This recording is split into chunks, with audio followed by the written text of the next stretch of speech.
मध्य प्रदेश कांग्रेस में जोबट उपचुनाव हारने के बाद मचा बवाल अब बढ़ता जा रहा है। कांग्रेस के दो नेता आपस में एक दूसरे के खिलाफ बयानबाजी कर रहे हैं।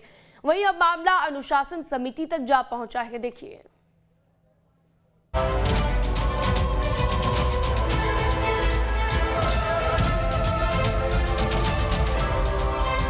कांतिलाल भूरिया ने वोट नहीं देना, कांतिलाल भूरिया ने मुझे हराया और मैं ये इसकी शिकायत सोनिया गांधी, कमलनाथ को भी कर चुका हूँ। भाई ये गैर जवाबदारी से जो आरोप लगा है वो औचित्यहीन है और उसको दुर्भावनावश कह सकते हैं, पर अब वो मतलब लगाने वाला कतरा था, फिर सामने नहीं आ रहा हो, मैं इसलिए आया था आज। जोबट उपचुनाव की हार से कांग्रेस में मची अंतर्कल है।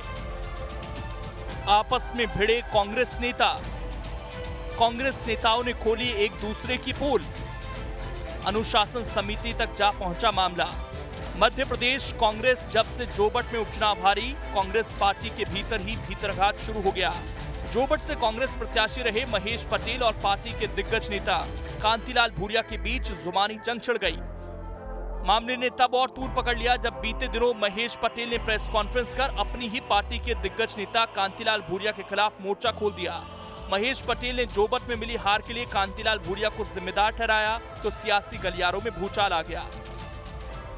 मैं कांतिलाल भूरिया से ये पूछ रहा था कि कांग्रेस की मुझे हाईकमान ने टिकट दी, सोनिया गांधी, कमलनाथ जी, दिग्विजय सिंह ने टिकट दी थी और मैं 62,000 वोट लाया। कोई कांतिलाल भूरिया ने वोट नहीं देना, कांतिलाल भूरिया ने मुझे हराया और मैं ये इसकी शिकायत सोनिया गांधी, कमलनाथ को भी कर चुका हूँ। और अभी जो मेरे खिलाफ और पार्टी के खिलाफ जो बयान दिया उसके खिलाफ हम पूरे कार्यकर्ताओं, पूरे जिला में जन आक्रोश है, क्योंकि कांग्रेस उसमें कमजोर हुई है। कांतिलाल भूरिया को तत्काल पार्टी से निकाला जाए, क्योंकि कांतिलाल भूरिया का मानसिक संतुलन बिगड़ गया है।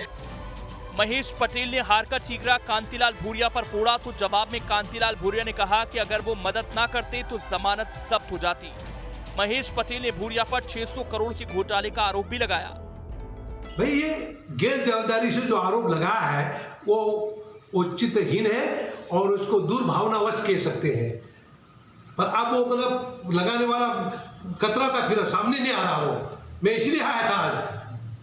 मैं पूछूंगा इसको, जोश में बोल गया वो है। तो इसके चुनाव में कांतिलाल भूरिया बिना उसके चाय तक नहीं पी इस चुनाव की, और मैंने अपने घर के खाना खाया, सुबह से निकलता, पूरे मीटिंग करते करते पूरे विधानसभा में घूमता था और मैंने उसका प्रचार, उसकी जमानत जब्त हो जाती। कांग्रेस के अंदर मची अंतर्कलह पर इन दिनों मध्य प्रदेश का सियासी पारा गरमाया हुआ है। सार्वजनिक मंच से एकजुटता का मंत्र देने वाली कांग्रेस खुद अपने ही नेताओं के कारण विपक्ष के निशाने पर है, तो अब मामला अनुशासन समिति तक जा पहुंचा है। भी उनने, माननीय भूरिया जी ने कुछ लिखित में प्रस्तुत किया प्रदेश कांग्रेस कमेटी को, तो उसके बारे में अनुशासन समिति में उस मामले को रखा जाएगा और जो अनुशासन समिति की बैठक होगी उसका जो निर्णय होगा उससे अवगत करा दिया जाएगा। परंतु मैं मानता हूं कि कोई ऐसी स्थिति नहीं, कोई बहुत बड़ा विवाद है। चुनाव के बाद में कभी कभी तर्क और वितर्क लगाते हैं लोग, आरोप प्रत्यारोप भी लगाते हैं, सच्ची और झूठी शिकायतें भी होती है। परंतु मेरा यह मानना है कि महेश जी का और भूरिया जी में इस मामले में दोनों समझदारी से इस संबंध में आपस में विवाद को सुलझा लेंगे। सियासी गलियारों में इस बात की भी चर्चा है कि इस बयानबाजी की रिपोर्ट कांग्रेस प्रदेश अध्यक्ष कमलनाथ तक जा पहुंची, जिस पर अब बीजेपी चुटकी ले रही है। कांतिलाल भूरिया जी और महेश पटेल जी दोनों एक दूसरे की पोल खोल रहे हैं और यही दोनों की सच्चाई है। दोनों एक दूसरे के बारे में बता भी रहे हैं, तो कांग्रेस की सच्चाई भी यही है। रिपोर्ट कौन किसकी देगा, सबकी रिपोर्ट एक दूसरे को पता है, सबकी पोल खुल चुकी है।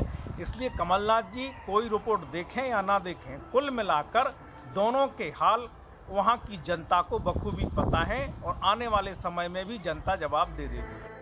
गौरतलब है कि जोबट सीट पर 2018 में कांग्रेस का कब्जा हुआ। इसके बाद 2021 उपचुनावों में ये सीट बीजेपी के खाते में चली गई।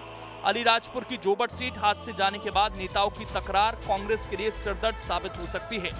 भोपाल से दीप्ति चौरसिया के साथ टीम न्यूज़ स्टेट।